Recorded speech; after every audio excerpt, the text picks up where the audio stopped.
What's going on? Welcome back to the channel. This is Spencer Van, and in this video I'm going to be talking about why a lot of people, in fact I would say most people that start surplus funds fail. And I'm really going to be talking about what I call the 3 instant failure mechanisms of surplus funds and overages. And in English, what that means is basically if you do any one of those 3 things, let alone multiple, but even if you do just one of those 3 things, you can basically kiss any chance of getting a deal or having any success in surplus funds goodbye. And I'm talking about this because I've been seeing a lot of new people on the YouTube channel. I've been seeing a lot of new people come through our programs, and they're brand new to surplus funds, they're brand new to overages, they're not experienced yet.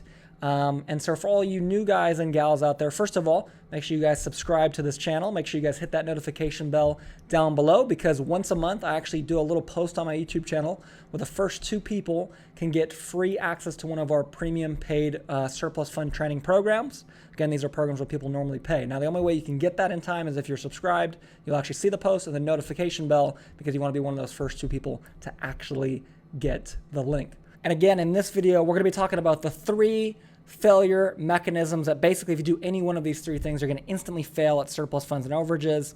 And well, I would suggest you watch to the end of this video, because it's going to take me a few minutes to explain this.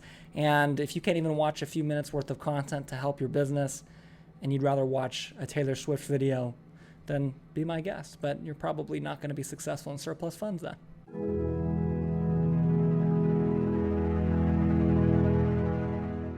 All right, so we're going to be talking about the 3 instant fail mechanisms in surplus funds and overages. And without further ado, let's just jump into it. So the first failure mechanism is going to sound a little bit fugazi, a little bit wishy-washy and like hippy-dippy. And I don't want you to think it is that way at all. I promise you, it's probably the most important one of these 3. And quite frankly, you literally can't be successful in any business, let alone surplus funds, if you don't have this. The first is focus on a specific niche and focus on a specific location, a specific geographic location. And I know this sounds a little, like I said, hippy-dippy, but just trust me, I'm going to explain why this is so important here in a second. And the reason why focus is so important is because of the following. You know, in our premium mastermind Surplus from Mastery, we teach 4 different niches. We teach state funds, we teach mortgage funds, we teach tax funds, and we teach bankruptcy funds, and we teach all of them nationwide. And that's been great, and we've had a lot of students. We've had students now in all 50 states. We have some students in other countries. All that's great. The problem is because we teach so much, we actually have students that they have trouble finding their niche and really just picking a place they want to work out of and picking a niche they want to work on. And so I want to give you a quick story about one of our students. I'm not going to name her, obviously, for privacy reasons, but this is a true story. And when she first got started in our program, she wanted to do tax funds. She had been basically brainwashed by other people saying tax funds is like the only way to go. So that's what she did. She went with tax funds, and she was going to do it in her area. And then she was like, you know what? And I talk a lot about state funds and how it's the best place to start. She's like, you know what? Let me do state funds in the same area. So then she switched to state. Okay. Then after like a couple weeks, she was like, but I kind of do want to help people in like tough situations, and but I don't really like tax funds, so let me do mortgage funds. So then she did that, and she probably would have done bankruptcy funds as well, but at the time we were not teaching that. Okay. So then she was like, but you know what? Actually, state funds is a little easier. So then she went back to that. And then she's like, let me try state funds in a different state. So then she went here. And next thing you know, like a couple months had gone by, and she hadn't even picked a location, let alone a niche. She hadn't even picked a location to do deals in. And you can see how absolutely awful this is for your business. If you can't even pick a type of deal that you're going to do to start and pick a location that you're going to do deals in, it's going to be really, really hard to do any deals. Okay. It's basically like running around in circles like a dog trying to chase your own tail. It doesn't make any sense. And here's the best part is it doesn't even matter what niche you pick or what state you pick, because you can always end up after you're doing a couple deals like, you know what, let me change it later. Okay. But you got to at least do a couple deals before you make that decision. Okay. So step number 1 is have focus. Pick a niche and pick a geographic location. Now, again, if you don't know about all the different niches in surplus funds, just know, like I said, there's state funds, which is money held at the state. That's the best place that beginners should start. It's the easiest process. Okay. Then there's, of course, mortgage funds. There's tax funds. And then there's even bankruptcy funds. There's also some other things that we don't even talk about in our premium programs because they're just get more and more complicated from there. But the point is, the moral of the story is there's a lot of different niches. Just pick one. If you already know a lot about tax funds or mortgage funds, then just do one of those. Okay, if you're brand new, I recommend you start with state funds. And this is really why focus is so important. Okay, so on the left-hand side, we've got 0 to 100. And then down here, we've got we'll say the 4 different niches. And this obviously is not even including different locations, which would make this an even bigger graph, but I think you get the point. Okay, you've got state funds, you've got mortgage, you've got tax, and you've got bankruptcy. Okay, so just imagine here, every day, let's say you're a regular guy or gal, you're working a 9-to-5 job, and you're trying to learn this on the side. Okay, that's how most people start. So you learn this on the side, and because of that, you can only really work, let's say 2 hours a day. Okay, now let's say that each hour represents 1 point that you can get up here. And in order to start making money at something, you have to get to 100 points. Okay, once you get past 100 points, you can make money from it. So imagine you're like, hey, what I'm gonna do is I'm gonna spend my 2 to 3 hours a day every single day just working on state funds.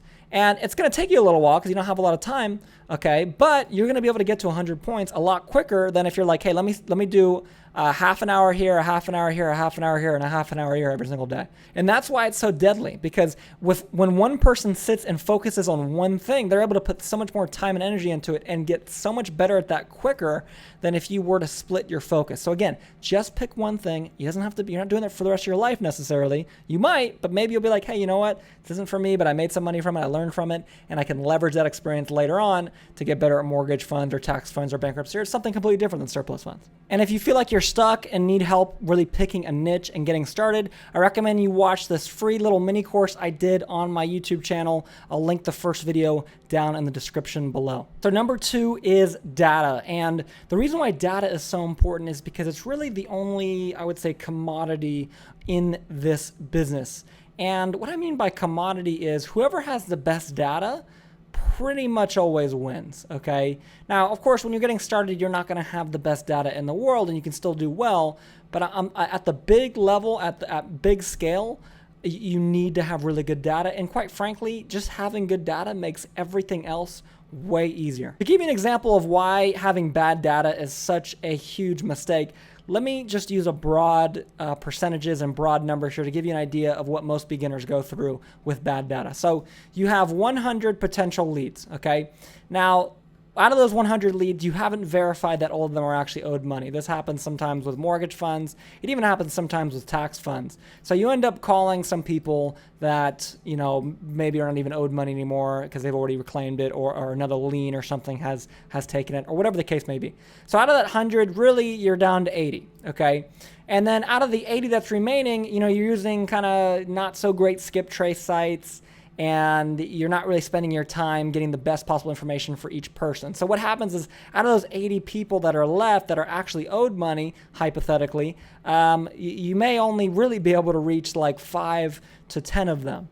And so right off the bat, you've just lost 90 people out of the 100 because of bad data. And it gets worse from there, because out of those 5 to 10 people that are actually, owed money that you've actually spoken to, you're not closing necessarily all 5 to 10. You may only close 1, 2, 3, or even 0 if you're not experienced at sales and marketing, which a lot of people that are beginners are not experienced at sales and marketing. So they're not going to have the best close rates of all time, which is totally understandable. But as you can see here, out of this 100 leads, I've limited myself down to 5 or 10 people.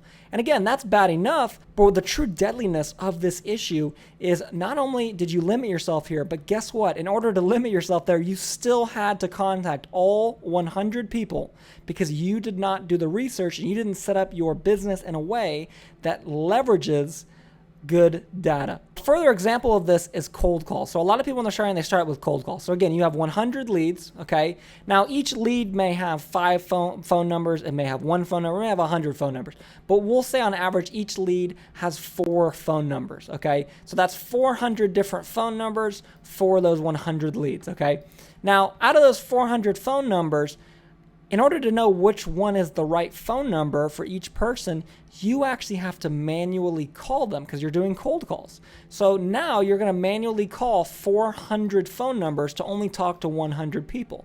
But the problem is that, more than 50% of those calls that you're doing are a complete waste, as we talked about. In fact, in the last example I gave you, literally it was 90% was a complete waste. So even though you're putting in all the time and effort to contact 100 people, and even though you're actually putting all the time to call 400 different phone numbers, 90% of the time is a complete waste. Now, I want to make this clear. I don't think cold calling is a bad place to start. In fact, I actually think it's probably the best place to start for beginners that are maybe a little bit lower on capital to invest in their business and are just getting started, because it really kind of puts you in the trenches and allows you to learn the process and kind of get a read on the potential clients you're going to be working with in the future, okay? If you don't understand the types of people you're going to be working with in this business, as far as your clients, your attorneys, trustees, whoever it is, you're not going to be able to do this business successfully. So I don't think cold calling is a waste of time, and you shouldn't do it. If you're getting started, you probably should start there.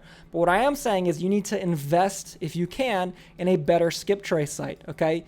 You need to start with state funds. I know I talk about state funds so much, guys, but in most states, like for example, California, they update their list every Thursday, okay? So I mean, the chances of you calling a lead that's already been claimed are extremely low because they update the list once a week, okay? And you don't have to call California and confirm 99% of the time because they've already taken them off the list, okay? And even states that don't update it once a week, there's so many less people in state funds and so much more leads that it makes the chances of you calling people that are not owed money way, way lower. And on top of that, because you're using a better skip trace site, and because most of the time they're not willing, they didn't just lose their house, right? It's not a foreclosure.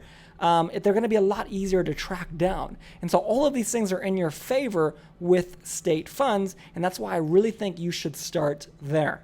Now, the last thing kind of tails perfectly off of that data point, which is having a sales and marketing strategy, okay? You can't just go into surplus funds blind, especially if you're a beginner, not knowing exactly what you're going to be doing to go out and get deals. And specifically when I say sales and marketing strategy, I mean a proven sales and marketing strategy, okay? See, the thing about surplus funds is it's a very, very unique business. In fact, it's quite unlike every single other business on the face of the planet, pretty much. Because most businesses, they rely on selling a product or service. And while technically, I guess we are selling a service here, not really, okay? Most of the time when people do cold calls, they're calling someone, they're saying, hey, would you like to buy our refrigerator or our whatever, phone, headphones, whatever it is, okay? Or they're saying, hey, I'd like to work with you and be your plumber or be your accountant or whatever it is. Well, in this case, you're not doing either of those things. You're just saying, hey, you're owed some money. I guess, yeah, I'd like to help you recover it, but you're going to just get free money anyway. So what is it to you? So it takes a very unique sales process to get this right. And that's why I see a lot of beginners that come on here and they watch a lot of free content on YouTube and, on my channel and other people's channels. And they're like, all right, cool. Like, I understand the process and I just need to know how to sell. And so what they do is they go ahead and they literally go out and start Googling like how to sell, how to cold call, how to do all these things. And the problem is like, yeah, those tactics may work for other types of businesses, but surplus funds is a very, very unique business. And that's why it takes a very unique approach to make this work. So one of the key things that people do a lot of times when they're first getting started is they lead with money, okay? They lead with the dollar sign. And especially in mortgage funds, especially in tax funds, when someone just lost their house, leading with money is probably the dumbest thing that you can do, okay? Imagine that you just lost your house and here comes this car salesman basically calling you, telling you that, hey, you're owed money and, for a small fee, I can do it for you, okay? They clearly don't care about you. They clearly are just in it for the money. You're probably going to hang up on them. Now, the opposite of this is what we teach in Surplus Fund Mastery, which is lead, and not to get cliche here, but lead from the heart. Lead with, that's a pretty bad heart, but anyways, lead from the heart. Lead with, building a relationship and genuinely caring about your client, because that in itself is going to help you exponentially close deals versus leading with money and focusing on that. Now, we go way more in depth on this in Surplus Fund Mastery, as well as some of the other really unique things about surplus funds and selling it and actually getting deals. that unfortunately I can't give away on the free YouTube video because it wouldn't be fair to the over 1,000 students we have in Surplus Fund Mastery. But as I mentioned, if you click the subscribe button down below and hit that notification bell, once a month I'm giving away one of our premium courses called the Killer Closer Academy. Now the Killer Closer Academy has a couple amazing things. The first is it gives you access to our Killer Closer script and our Killer Closer script mini course. This is a full-fledged mini course where I go through and actually break down our exact marketing script and literally just hand you a PDF of the marketing script, which by the way is over 10 pages long. Then it also gives you access to the Killer Closer Academy. And the Killer Closer Academy is where we show you exactly how to get started with state funds from scratch. And just as a bonus, I also threw in the first week and a half or so of Surplus Fund Mastery. Again, that's our premium level, high-end coaching program that takes people from zero to getting their first deal with surplus funds. Now again, I'm not signing this on here. There's no link. You can't buy this. In fact, I actually am taking the pages down to buy this. But if you subscribe and click that notification bell, very soon here for this month, I'm going to be posting the link where you can get this for free if you're one of the first 3 to 5 people or so to see this link. And this is something I try to do every single month. So make sure, again, you subscribe, hit that notification bell so you can be one of those lucky people. And with that being said, I will see you on the next video.